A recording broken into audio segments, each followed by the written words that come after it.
why we are fighting with death, why we want to win the death,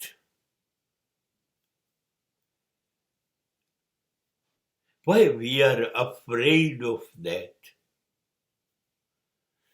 કેમ મૃત્યુ નામથી થરથરાટી ગભરાટ?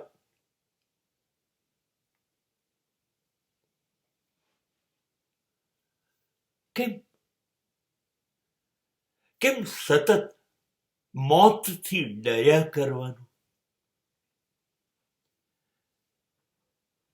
સૌથી અણગમતી બાબત એટલે મોત. એની વાત કરતા ડરીએ છીએ આપણે. એટલે તો જુઓ ને, સ્મશાન આપણે ગામની શહેરથી બહાર રાખીએ છીએ, શહેરની વચ્ચેની. એ આપણી નજર પણ ના પડવી જોઈએ.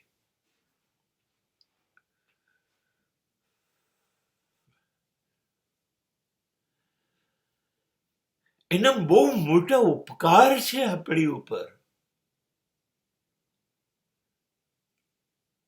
જન્મ પછી સતત વધતા જઈએ છીએ, આપણે વૃદ્ધિ પામીએ છીએ, વિકસતા જઈએ છીએ.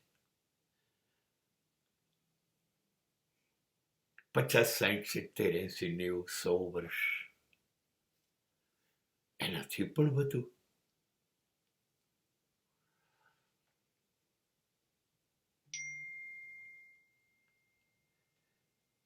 સતત વધતા જઈએ છીએ.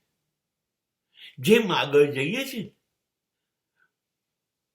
એમ શરીર હડતાલ પર ઉતરી જાય છે, સાથ નથી આપતું. આંખોને ઝાંખું ઝાંખું દેખાય, જીભ આપણી તોતડાય, દાંત બધા પડી જાય, કાનમાં સાંભળતા ઓછું થઈ જઈએ, હૃદય ધબકારા ચૂકી જાય, લોહીના બ્લડ પ્રેશર બદલાઈ જાય, ફેફસા શ્વાસમાં તકલીફ આપે, કિડની પણ ગમે ત્યારે નાદારી નોંધાવે, હાથ પગ આપણે ધારીએ, જે હાથ મણ વજન ઉચકતા હતા એ ટાંકણી ઉચકતા.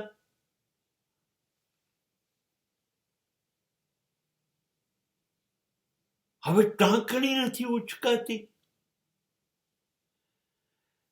અતિ તેજસ્વી ગણતરીઓ, યાદ શક્તિ હતી આપણને, હવે એ યાદ નથી રહેતું. ચશ્મા ક્યાં મૂક્યા? દવા મેં લીધી કે નહીં?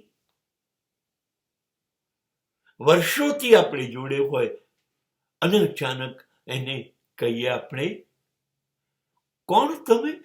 ઓળખાણ ના પડી. આ બધા જ થાકી ગયા છે આપણાથી. 50, 60, 70, 80 વર્ષ સેવા કરાઈને આપણી કંટાળી ગયા છે.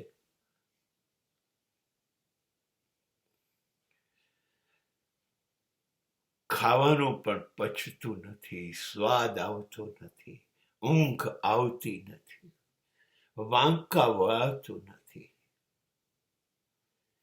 આવા ટાઈમે એ આવે અને કે છે ચલ, તો શું ડરવાનું? એ તો ઉપકાર કરે છે. આ સડી ગયેલું શરીર લઈ લે છે.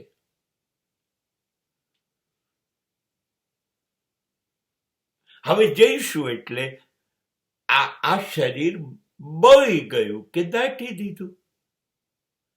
એની અંદર રહેલી શક્તિ, જેને આત્મા ધર્મમાં કહેવાય, એને પાછું બીજું શરીર મૃત્યુ પછી મળશે. બીજા 50, 60, 70, 80, 100 વર્ષ. એ કેવી રીતે મળ્યું? જૂનું શરીર ને મરી ગયું ને મૃત્યુ થયું તો ને. આવું એકવાર નથી થયું, આવું તો અસંખ્ય વાર થયું છે, એવું ધાર્મિક શાસ્ત્રો કહે છે.